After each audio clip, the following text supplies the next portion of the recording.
Hi friends, నేను మీ LSR సార్ని. ఈరోజు నేను ఈ వీడియోలో డిస్కస్ చేయబోయేటువంటి కంటెంట్, కొంతమంది నన్ను పర్సనల్గా కాంటాక్ట్ అయ్యి, సార్ కొంచెం జేఈ అంటే ఏంటో కొంచెం మీ వీడియో ద్వారా ఎక్స్ప్లెయిన్ చేయండి సార్.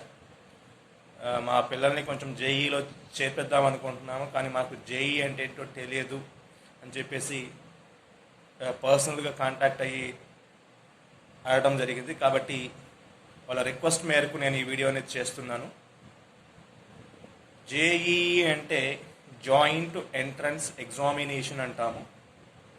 ఈ జేఈ ఎగ్జామినేషన్ అనేది దేనికి హెల్ప్ అవుతుంది అంటే, విద్యార్థులు ఆల్ ఇండియా వైజ్ ఉన్నటువంటి ఇంజనీరింగ్ కాలేజెస్లో సీట్స్ అనేవి గెయిన్ చేయాలి అంటే ఈ యొక్క జేఈఈ అనేటువంటి ఎగ్జామినేషన్ అనేది రాయవలసి ఉంటుంది ఆల్ ఇండియా లెవెల్లో. ఈ జేఈఈ ఎగ్జామినేషన్ కంటే ముందు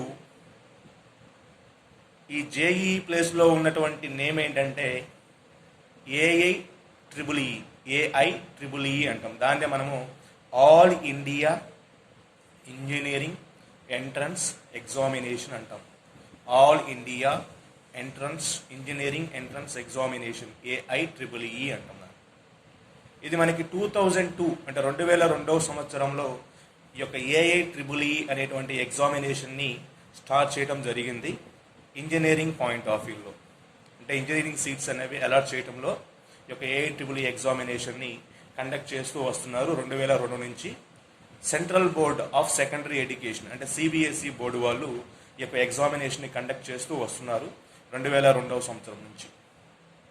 అయితే తాజాగా 2013వ సంవత్సరంలో ఈ యొక్క ఏఐఈఈ నేముని తీసివేసి దాని ప్లేస్లో జేఈఈ అనేటువంటి నేముని రీప్లేస్ చేయడం జరిగింది. దాన్ని మనం జాయింట్ ఎంట్రన్స్ ఎగ్జామినేషన్ అంటాం. ఈ జాయింట్ ఎంట్రన్స్ ఎగ్జామినేషన్లో 2 టైప్స్ ఆఫ్ ఎగ్జామ్స్ ఉంటాయి. ఒకటి మెయిన్స్ అని, రెండవది అడ్వాన్స్డ్ అని. మెయిన్స్ అంటే ఏంటి, అడ్వాన్స్డ్ అంటే ఏంటి, ఈ రెండు ఎగ్జామినేషన్స్కి మధ్య ఉన్న డిఫరెన్స్ ఏంటి? ఫస్ట్ మనం మెయిన్స్ ఎగ్జామ్ తీసుకున్నట్లయితే, ఈ జేఈఈ మెయిన్స్ అనేటువంటి ఎగ్జాము రాసినటువంటి స్టూడెంట్స్, అంటే జేఈఈ మెయిన్స్లో మళ్ళీ 2 పేపర్స్ ఉంటాయి, పేపర్ 1, పేపర్ 2. ఈ పేపర్ 1 రాసిన వాళ్ళు మాత్రం బీటెక్ అంటే బ్యాచులర్ ఆఫ్ టెక్నాలజీ చదవటానికి ఎలిజిబుల్. బీటెక్ చదవటానికి ఎలిజిబుల్ అనమాట ఆల్ ఇండియా వైజ్ కాలేజెస్, అంటే దాంట్లో ర్యాంక్స్ వచ్చినప్పుడు. అంటే బీటెక్ పేపర్ 1 చేసిన వాళ్ళు మొత్తం కూడా బీటెక్ చేరడానికి అర్హులు అనమాట, ఎలిజిబుల్.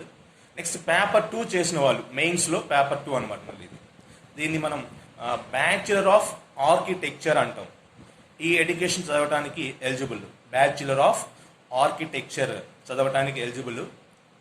జేఈ మెయిన్స్లో పేపర్ 2 రాసిన వాళ్ళు, దాంట్లో ర్యాంక్స్ సాధించిన వాళ్ళు అందరూ కూడా బ్యాచులర్ ఆఫ్ ఆర్కిటెక్చర్ చదవటానికి అర్హులు అన్నమాట. ఇలా మనకి జేఈ మెయిన్స్ పాయింట్ ఆఫ్ వ్యూలో 2 టైప్స్ ఆఫ్ పేపర్స్ అనేవి కండక్ట్ చేయడం జరుగుతూ ఉంటుంది. Paper 1, paper 2. పేపర్ 1 మాత్రం బీటెక్ విద్యార్థులకు, పేపర్ 2 అనేది బీఆర్క్ అంటే బ్యాచులర్ ఆఫ్ ఆర్కిటెక్చర్ అంటాం. ఇవి రెండూ కూడా జేఈ మెయిన్స్ కిందకే వస్తాయి. అంటే మన ఇష్టం అది కాదు.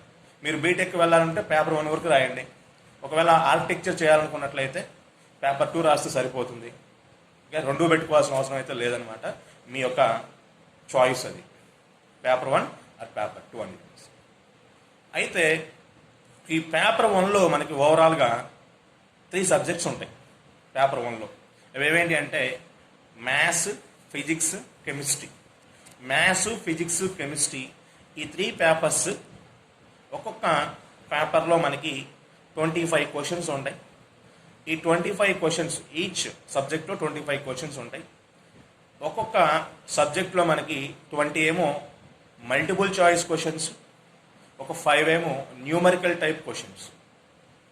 సేమ్ ఫిజిక్స్లో అంతే, మ్యాథ్స్లో అంతే, కెమిస్ట్రీలో అంతే, ప్రొసీజర్ అంతా కూడా క్వశ్చన్స్ ప్యాటర్న్. 20 ఏమో మల్టిపుల్ చాయిస్ క్వశ్చన్స్, ఒక 5 ఏమో numerical type questions. Numerical type క్వశ్చన్స్కి ఎటువంటి చాయిస్ ఉండదు. మల్టిపుల్ చాయిస్ క్వశ్చన్ ఎటువంటి నెగిటివ్ మార్క్స్ ఉండవు న్యూమరికల్ టైప్ క్వశ్చన్స్కి. మల్టిపుల్ చాయిస్ క్వశ్చన్స్కి మాత్రం కంపల్సరీగా నెగిటివ్ మార్క్స్ అనేవి ఉంటాయి. కాబట్టి ఆ నెగిటివ్ మార్క్స్ని చూసుకొని మనము జాగ్రత్తగా క్వశ్చన్స్ అనేవి అటెంప్ట్ చేయాల్సి ఉంటుంది. కాబట్టి ఓవరాల్గా మనకి మ్యాథ్స్, ఫిజిక్స్, కెమిస్ట్రీ, మ్యాథ్స్లో 100 marks, 25 4 100 marks, each question carries 4 marks. 25 4 25 4 25 4 టోటల్గా 300 మార్క్స్కి ఎగ్జామినేషన్ అనేది కండక్ట్ చేస్తూ వస్తున్నారు. జేఈ మెయిన్స్ ఎగ్జామినేషన్ అనేది నేషనల్ టెస్టింగ్ ఏజెన్సీ వాళ్ళు ప్రజెంట్ ఇప్పుడు 2017 నుంచి ఆర్గనైజేషన్ చేంజ్ అయిపోయింది. అప్పటిదాకా కూడా central board of secondary education వాళ్ళు ఈ యొక్క జేఈఈ ఎగ్జామినేషన్ని కండక్ట్ చేస్తూ వచ్చారు. 2017 నుంచి నేషనల్ టెస్టింగ్ ఏజెన్సీ అనేటువంటి ఏజెన్సీ వాళ్ళు, ఆర్గనైజేషన్ వాళ్ళు ఈ యొక్క జేఈ మెయిన్స్ ఎగ్జామినేషన్ని కండక్ట్ చేస్తూ వస్తున్నారు. ప్రజెంట్ ఇప్పుడు కూడా అంతే. 2020 అయిపోయింది. రేపు 2021లో కూడా జరగబోయేటువంటి ఎగ్జామినేషన్ని నేషనల్ టెస్టింగ్ ఏజెన్సీ వాళ్ళు కండక్ట్ చేస్తూ ఉన్నారన్నమాట. 2017 నుంచి వాళ్ళు స్టార్ట్ చేసుకున్నారు, వాళ్ళు తీసుకున్నారు ఆ ఏజెన్సీ. ఇక తర్వాత మనకి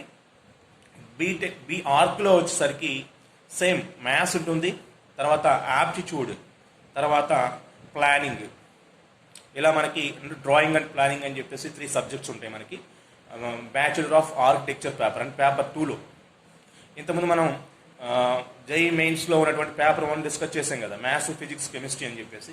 అందులో ఓవరాల్గా 75 క్వశ్చన్స్ ఉంటాయి. 25 25 25 25 4 100 కాబట్టి టోటల్ ఓవరాల్గా 300 మార్క్స్ ఉంటాయి. ఆ 300 మార్క్స్కి మనము ఎగ్జామినేషన్ అనేది రాయాల్సి ఉంటుంది. ఫస్ట్ బీటెక్ జాయిన్ అవ్వాలనుకునే వాళ్ళు, ఒకవేళ ఆర్కిటెక్చర్ జాయిన్ అనుకునే వాళ్ళు అంటే బ్యాచులర్ ఆఫ్ ఆర్కిటెక్చర్ జాయిన్ అవ్వాలనుకునే వాళ్ళు తీసుకునేటువంటి సబ్జెక్ట్స్ మ్యాథమెటిక్స్, ఆ తర్వాత యాప్టిట్యూడ్, దాని తర్వాత డ్రాయింగ్ అండ్ ప్లానింగ్. వాళ్ళకి వచ్చేసరికి పేపర్ ప్యాటర్న్ ఎట్లా ఉంటుంది అంటే ఫస్ట్ మ్యాథమెటిక్స్ క్వశ్చన్స్ కామనే 25 4 100 అని చెప్పేసి, అంటే 25 ఏమో 25లో 20 ఏమో మల్టిపుల్ చాయిస్ క్వశ్చన్స్ ఉంటాయి, 5 ఏమో న్యూమరికల్ టైప్ క్వశ్చన్స్ ఉంటాయి, 25 4 100 ఉంటుంది. తర్వాత యాప్టిట్యూడ్ అనేటువంటి సబ్జెక్టు ఓవరాల్గా వాళ్ళకి 50 క్వశ్చన్స్ ఇస్తారు. 50 4 200 మార్క్స్. ఫస్ట్ కేసులో 100, ఆ తర్వాత యాప్టిట్యూడ్ 200, దాని తర్వాత డ్రాయింగ్ అండ్ ప్లానింగ్ వచ్చేసరికి దాంట్లో 2 క్వశ్చన్స్ ఇస్తారు, 250s 100 మార్క్స్. సో ఓవరాల్గా 100 + 200 + 100 400 మార్క్స్ ఈ యొక్క సెకండ్ పేపర్ అనేది ఉంటుంది. అంటే బ్యాచులర్ ఆఫ్ ఆర్కిటెక్చర్ చదవాలనుకునే వాళ్ళు 400 మార్క్స్కి ఎగ్జామ్ రాయాలి. 3 hours డ్యూరేషన్, వాళ్ళకైనా కానీ వీళ్ళకైనా కానీ. పేపర్ 1 అయినా కావచ్చు, పేపర్ 2 అయినా కావచ్చు. జేఈ మెయిన్స్లో ఇద్దరికి కూడా సేమ్ డ్యూరేషన్, బట్ మార్క్స్ మాత్రం డిఫరెంట్. 300 మార్క్స్ వాళ్ళకి, వీళ్ళకేమో 400 మార్క్స్. వాళ్ళకేమో 75 క్వశ్చన్స్, వీళ్ళకేమో 77 క్వశ్చన్స్. అంటే మ్యాథ్స్ 25, యాప్టిట్యూడ్ 50, తర్వాత డ్రాయింగ్ 2, మొత్తం కలిపి 77 సెకండ్ పేపర్లో ఉన్నటువంటి నెంబర్ ఆఫ్ క్వశ్చన్స్. సో ఈ విధంగా మనకి జేఈ మెయిన్స్ ఎగ్జామినేషన్ని 2 పేపర్స్లో కండక్ట్ చేయడం జరుగుతూ ఉంటుంది. సో ప్రజెంట్ ఇప్పుడు కండక్ట్ చేసేటువంటి ఏజెన్సీ ఏంటంటే నేషనల్ టెస్టింగ్ ఏజెన్సీ వాళ్ళు ఈ యొక్క జేఈ మెయిన్స్ ఎగ్జామినేషన్ని కండక్ట్ చేస్తూ ఉన్నారు. అయితే ఫైనల్గా మనకి ఏంటంటే జేఈ మెయిన్స్ ఎగ్జామినేషన్ క్వాలిఫై అయ్యి అందులో ర్యాంక్స్ వచ్చిన వాళ్ళకి ఎక్కడ సీట్స్ అనేవి అలాట్ చేస్తారు, అది ఇంపార్టెంట్. మనకి ఓవరాల్గా మన ఇండియా మొత్తం మీద 2 types ఆఫ్ ఇంజనీరింగ్ కాలేజెస్ ఉన్నాయి. ఒకటి ఏంటంటే నేషనల్ ఇన్స్టిట్యూట్ ఆఫ్ టెక్నాలజీ, అంటే నిట్ అంటాం, NIT NIT, national institute of technology. ఆ తర్వాత Indian institute of technology, IIT. మరి మనకి ఈ యొక్క జేఈ మెయిన్స్ అనేది క్వాలిఫై అయితే మనకి ఐఐటిలో సీట్ వస్తుందా లేకపోతే నీట్లో ఎన్ఐటిలో సీట్ వస్తుందని చెప్పేసి కొంతమంది కన్ఫ్యూజ్ అవుతూ ఉంటారు. కాబట్టి ఈ జేఈ మెయిన్స్ అలాట్ అయినటువంటి వాళ్ళు దేంట్లో సీటు సంపాదించడానికి అర్హులంటే ఎన్ఐటి కాలేజెస్లో సీట్ సంపాదించడానికి అర్హులు, అంతే. ఐఐటి కోసం కాదు ఇది. ఐఐటిలో నాట్ ఎలిజిబుల్. ఐఐటి కోసం వేరే ఎగ్జామ్ ఉంది తర్వాత మళ్ళీ మనకి.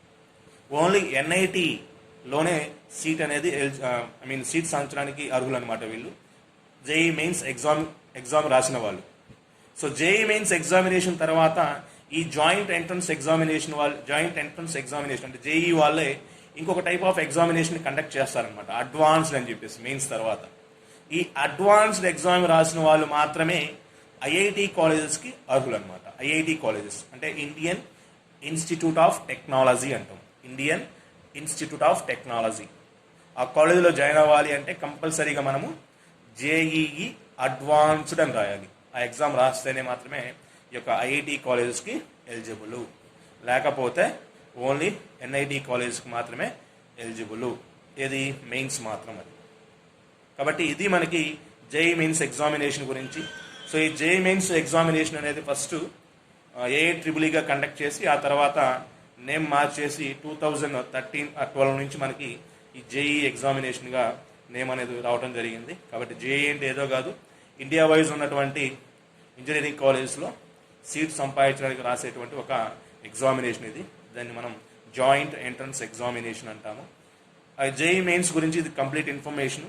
ఓవరాల్గా మనకి ఇండియా వైజ్ 31 ఎన్ఐటి కాలేజెస్ ఉన్నాయి. 31 ఎన్ఐటి కాలేజెస్లో ఈ సీట్ అనేది మనం సాధించాలి అంటే కంపల్సరీగా జేఈ మెయిన్స్ ఎగ్జామినేషన్ అనేది రాయవలసి ఉంటుంది. అందులో ర్యాంక్ అనేది సాధించవలసి ఉంటుంది. మీకు ఏమైనా జేఈ అడ్వాన్స్ గురించి కావాలి అంటే కింద కామెంట్ చేయండి, నేను దాని గురించి మీకు కావాలంటే ఎక్స్ప్లెయిన్ చేస్తాను. జేఈ అడ్వాన్స్డ్ గురించి అంటే ఐఐటి కాలేజెస్ గురించి, ఐఐటి కాలేజ్ జాయిన్ అవ్వాలంటే ఏం చేయాలి మీరు, దాని యొక్క ఎలిజిబిలిటీ ఏ విధంగా ఉంటుంది, అడ్వాన్స్డ్ పేపర్ ఏ విధంగా ఉంటుంది, అది మీకు ఏదైనా కావాలన్నట్లయితే just comment below. Thank you very much. ఇంకో చిన్న విషయం ఏంటంటే ఈ జేఈ ఎగ్జామినేషన్ అనేది మనకి ఓవరాల్గా 3 లాంగ్వేజెస్లో అవైలబుల్ ఉంది. అది ఒకటి English, Hindi, Gujarati language. Hindi, English, Gujarati లాంగ్వేజ్లో ఈ జేఈ మెయిన్స్ ఎగ్జామినేషన్ అనేది మనము రాయడానికి పాసిబిలిటీ ఉంది. అంటే మనకు కావాల్సినటువంటి అందరికీ వచ్చినటువంటి లాంగ్వేజ్ ఏంటంటే ఇంగ్లీషే, కాబట్టి ఇంగ్లీష్ వచ్చినట్లయితే ఎవరైనా రాయొచ్చు, నో ప్రాబ్లం. దాంతోపాటుగా హిందీ లాంగ్వేజ్లో కూడా మనకి ఈ యొక్క జేఈ మెయిన్స్ ఎగ్జామినేషన్ అనేది పాసిబిలిటీ ఉంది. ఆ తర్వాత గుజరాతీ లాంగ్వేజ్లో ఉంది. కాబట్టి 3 లాంగ్వేజ్లో మాత్రమే పేపర్ అనేది మనకి రిలీజ్ అవుతుంది. కాబట్టి జాగ్రత్తగా లాంగ్వేజ్ని బేస్ చేసుకుని మనము స్టడీ చేయాల్సి ఉంటుంది. Thank you very much. మీకు అడ్వాన్స్ గురించి కావాలి అంటే కింద కామెంట్ చేయండి, I will explain about that. Thank you very much.